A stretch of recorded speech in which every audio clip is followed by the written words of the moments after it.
આવતું નથી.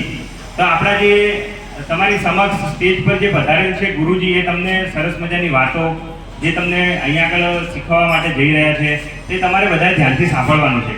આપણે કેવા કાર્યો કરીએ, કેવું કરીએ તો સમાજની અંદર આપણું પણ નામ બને, તે માટે આપણે આ ત્રણ મહાનુભાવોને આપણે બોલાવ્યા છે. એ તમને કંઈક નવું પીરસશે. તો એ માટે આપણે સૌપ્રથમ આપણે ખેંગારભાઈ સુથારને વિનંતી કરીએ કે એમનું બાળકો સમક્ષ બે શબ્દો કહેશે અને એ બધાએ ધ્યાનથી સાંભળવાનું છે. એના ઉપરથી ટાઈમમાંથી સરસ મજાની વાર્તા કહી દઉં. હવે ગામ હતું ને ગામમાં ઓળભાઈ નામના વ્યક્તિ રહેતા હતા. ઓળભાઈ જાતે ગુંભાર ને એમના જોડે ગધેડો એ તળાવે જાય, માટી ખણીને લાવે ને એમાંથી માટલા તવા બનાવીને પોતાનું ગુજરાન ચલાવે. હવે એ સમયે ગામમાં એવું આવે છે, રાતના એક વાઘ આવે છે ને ઘેટા બકરાને ખાઈ જાય છે. દરરોજનો વાઘ આવે છે ને ઘેટા બકરાને ખાઈ જાય છે.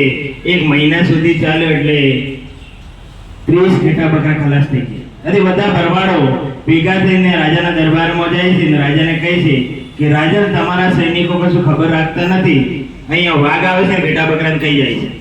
હવે રાજા વાજાને મંત્ર રાજા તરફ ફરમાન કર્યો કે આવતીકાલે જે જીવતો કે મરેલો જે વાઘ પકડી લાવશે એને 100 સોનાનું ઇનામ આપવામાં આવશે. હવે સેનાપતિ એમના 100 સૈનિકો એમને તરત મીટિંગ બોલાવી કહી દીધું કે આવતીકાલે તમારે જીવતો કે મરેલો વાઘ પકડવાનો છે. બધા સૈનિકો ખડે પગે તૈયાર, તમારે જેટલા હથિયાર જોઈએ એટલે લઈ જાઓ, પણ આવતીકાલે જીવતો કે મરેલો વાઘ પકડવાનો છે. બધા સૈનિકો આખી રાત ખડા પગે હોય છે. રાતના વાઘ આવે છે, સવાર પડે છે, રાતના એ ઘેટા બકરાને ખાઈ જાય છે. બધા ભરવાડો ભેગા થઈને પાછા રાજાના દરબારમાં. રાજાને કે તમારા સૈનિકો કશું ખબર રાખતા નથી, રાતે અમારો એક ઘેટો ફરીથી ખલાસ થઈ ગયો છે. હવે રાજા વાજાને મંદરા તરત સેનાપતિ બોલાવે, સૈનિકો બોલાવે છે ને રાજા વાજાને મંદરા રાજા તરફ ફરમાન કરે છે કે આવતીકાલે જીવતો કે મરેલો જે વાઘ પકડી લાવે નહીં તો સેનાપતિ તમને સસ્પેન્ડ કરવામાં આવશે. હવે સેનાપતિ ટેન્શનમાં આવી ગયા કે સાલા સૈનિકો વાઘ પકડતા નથી ને સસ્પેન્ડ મારે થવું પડે. હવે સેનાપતિ બધા સૈનિકોને ભેગા કરીને બોલાવી દીધા કે આવતીકાલે જીવતો કે મરેલો તમારે વાઘ પકડવાનો છે. બધા છૂટા કરીને સસ્પેન્ડ કરીને નોકરીમાં કાઢી મોકલી. સૈનિકો ટેન્શનમાં આવી ગયા, તમારે જોઈએ એટલા હથિયારો લઈ જાઓ, પણ આજ સાંજે જીવતો કે મરેલો તમારે વાઘ પકડી લાવવાનો છે. જેવો દેખાય એવો ભડાકો કરે ભલે મારે નાખો. હવે બધા સૈનિકો ગોઠવાઈ ગયા ટેન્શનમાં કે અમારમાં નોકરી જશે. હવે બધા સૈનિકો ખડા પગે ચોકી કરે છે. હવે ઓળભાઈ ગામથી થોડા બહાર હતા ઝૂંપડામાં. હવે ઓળભાઈ રાતના સૈનિકો ઝૂંપડા આજુબાજુ ફરે છે ને ઓળભાઈની પત્ની ઓળભાઈ કે રાજા ડફો છે કે આટલા બધા સોના મોરો ઇનામ ક્યાં આપવાની જરૂર છે. હવે સૈનિકો બધું સાંભળે છે. સવાર પડે છે, રાતના વાઘ આવે છે, ઘેટા બકરાને ખાઈ જાય છે. રાજા તરત ભરી સભા બોલાવી દે છે, સેનાપતિને બોલાવે છે, સૈનિકોને બોલાવે છે. રાજાને ઉભા થયા, સ્ટેજ ઉપર આવીને ફરમાન કર્યું કે અત્યારે ને અત્યારે સેનાપતિને સસ્પેન્ડ કરવામાં આવે છે. એટલે 2-3 સૈનિકો પાછળ હતા, હાથ ઊંચો કર્યો કે તમારે વળી શું છે, બોલો હવે પ્રશ્ન. કે રાજન, અમારી એક વાત સાંભળો, પછી તમે સેનાપતિને સસ્પેન્ડ કરો છો. કે આપણા ગામમાં જે ગામથી દૂર બહાર રહે છે એ ઓળભાઈ ની પત્ની ઓળભાઈ વાતો કરતા રાજા ડફો છે, વાત તો ઓળભાઈ પકડી શકે એવી ઓળભાઈની પત્ની ઓળભાઈ કહેતી હતી. હવે રાજા વાજા મોહનરાજ રાજા તરત સૈનિકોને ફરમાન કર્યો, ઓળભાઈ નગરમાં હાજર કરો ફટાફટ. હવે 2 સૈનિકો જાય છે ઓળભાઈના ઘેર. ઓળભાઈ ચાય પીતી વાતી નથી. ઓળભાઈ કે રાજા તમને નગરમાં બોલાવે. હવે ફરી સભા બેઠી હોય છે. ઓળભાઈ ક્યારેય ફરી સભા જોઈ લીધી, ગધેડો તળાવ ને ગામમાં ફર્યા. બધી ફરી સભા સેનાપતિ સૈનિકો. હવે ઓળભાઈ બે હાથ જોડે ઉભા. રાજન બોલો શું ફરમાન છે? રાજા ફરમાન કરે છે, ઓળભાઈ આવતીકાલે તમારે જીવતો કે મરેલો વાઘ પકડી લાવવાનો છે. હવે ઓળભાઈ તો ઘેર આવીને રડવાનું કર્યું ચાલુ. એની પત્ની કે કેમ રડો છો? કે મો નાનો તો ગાતો ડફરની આવી વાતો મત કર. હવે ગધેડો પકડવાની મારી તાકાત નથી, રાજા વાઘ પકડવાની વાત કરી છે. શું કરી છે? રાજા વાઘ પકડવાની વાત કરી છે. હવે ઓળભાઈ થોડી વાર રડે, ચૂપ થાય, પોણા બેઠે રડવાનું ચાલુ.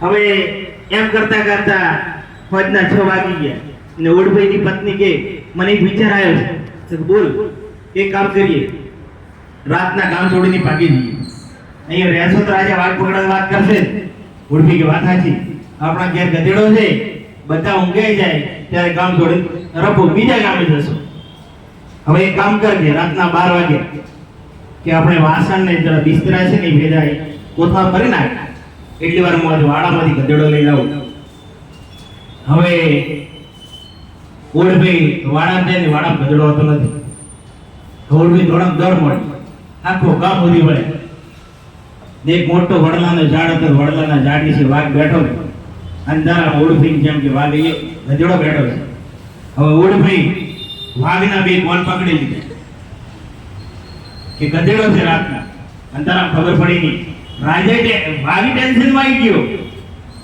બે પકડે લઈને આવે છે કોણ પકડેલા વાડામાં ગોજો એમ ગળ મતલ કરતા કરતા હવારો 5 વાગી ગયા કે ઓળખીની પત્ની બહાર નીકળ કે હવે જો ગધેડો તો છે વડલાના ઝાડ નીચે બેઠો છે હવે પેલી કોથળો માથે ઉપાડેલો આવે છે જોવે છે એટલી વારમાં થોડો અજવાળો થાય છે પેલી ચક્કર થઈ પડી જાય કે શું થયો કે તમે તમારા વાઘ પકડેલા શું પકડેલા આયા હવાર પડે છે ને જીવતો ને જાગતો વાઘ ઓળભીના વાડામાં વધેલો હવે તરત સૈનિકો ફરમાન કરે છે કે રાજન ઓળભી વાઘ પકડે નાખે રાજા કે ઓળભીને નગરમાં બોલાવો હવે ઓળભીને નગરમાં બોલાવે છે રાજા ફરમાન કરે છે કે આપણા જૂના સેનાપતિ હતા ને સસ્પેન્ડ કરવામાં આવે છે નવા સેનાપતિ ઓળભીને બનાવવામાં આવે હવે ઓળભીને સેનાપતિ બનાવી દીધા હવે રહેવા માટે બંગલો આપી દીધો હવે ઓળભી મજાથી જીવન જીવતા હતા ને એટલી વારમાં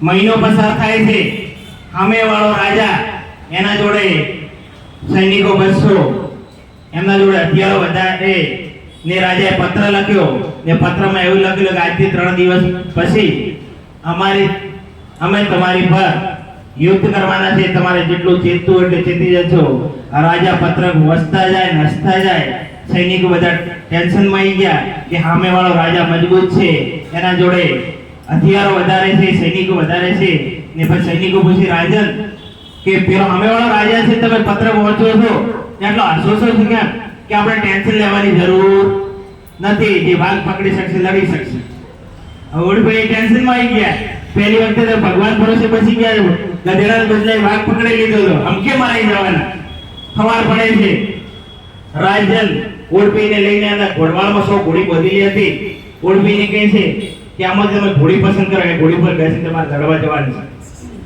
હવે ઓડભાઈ કોઈ દાડો ઘોડી જોઈ લે ગધેડા ઉપર બેઠેલા ઘોડીની કોઈ પરિચય નહીં હવે ઓડભાઈ જોતા જોતા ડુંગળી પતળી મરી જેવી ઘોડી હતી એ પસંદ કરી કે એના ઉપર લડવા જશો બેટા આગળવાળા ભલે મરતા આપણે પાછળ બેસો ને એ જ રાજાની પાવરફુલ ઘોડી હતી રાજા ટેન્શનમાં આવી ગયો ઓડભાઈ બેટા કંઈક જાણે છે ઓડભાઈ કંઈક જાણતો લાગે છે હવે બીજી દિવસ વાર પડે છે 100 સૈનિકો એમના આગળ કરી દીધા ઓડભાઈ પાછા કે સેનાપતિ પાછળ રહે છે તમે આગળ લડો બધા સૈનિકો ઉપડ્યા ઓડભાઈ ઘોડી ઉપર ચડ્યા ને ઘોડી સાઈડ ખેંચી ગધેડો ખેંચો ઉભો રહે ઘોડી ખેંચો દોડે ઓડભાઈ ખબર ઘોડી ખેંચી ઘોડી સનસનાટ પાવરફુલ ઉપડી ઓડભાઈ બે પગ પીડે ઘોડી ખેંચી ચાલે ઊભી રહેતી નથી એમાં સૈનિકો તે એમનાથી આગળ જતી ની ઘોડી હવે ઓડભાઈ ઉપર ધ્રુજવા લાગ્યા મરી ગયા સામેવાળા યુદ્ધ કરવા માટે આવી ગયા છે સામેવાળા સૈનિકો હવે ઓડભાઈ ઉપર ટેન્શન ઉપર બેઠા બેઠા ધ્રુજે ઓડભાઈને વિચાર આવ્યો એક મોટો વડલાનો ઝાડ હતો સામે આવતો હતો ઓડભાઈને એમ કે આ વડલાનો ઝાડ પકડી લો બે હાથથી પકડે ને ભલે પગ નીચેથી ઘોડીને આગળ જાય વડલાનો ઝાડ બે હાથથી પકડે વડલાના મૂળિયા બધા ખડી ગયા આખો વડલાનો ઝાડ હાથમાં આવી ગયો હવે મોટો વડલાનો ઝાડ ને ઘોડી જાય સણસણાટ સામે વાળા રાજાએ ઝંડી બતાવી દીધી કે આવો કયો પ્રાણી લડવા આવે છે કે તમે જીત્યા તમે હાર્યા એટલે ભગવાન ભરોસે ફરીથી પણ ઓડભાઈ જીતી ગયા એટલે કહેવાનો તાત્પર્ય એ છે કે આપણે અમુક કામ ના આવડતું હોય પછી આપણે ભગવાન ભરોસે આપણે બધી શ્રદ્ધા તૂટી જાય છે છેલ્લે શ્રદ્ધા આપણે કોના ઉપર છોડીએ છીએ ભગવાન પર એવી રીતે હું પણ અહીંયા તાલીમમાં આવ્યો હતો અહીંયા બોલવાનો મોકો આપ્યો નાના કારણે હું રજૂઆત કરું કે તમારો કાર્યક્રમ પૂરો થાય અમારી શિક્ષકોની તાલીમ ચાલે છે ત્યાં પણ ચંદુભાઈ બેના પધારજો. અમારા શિક્ષકોને વાલા ભૂલકાઓ કંઈક શીખી જશે એ શિક્ષકો વાલા ભૂલકાઓ આપશે.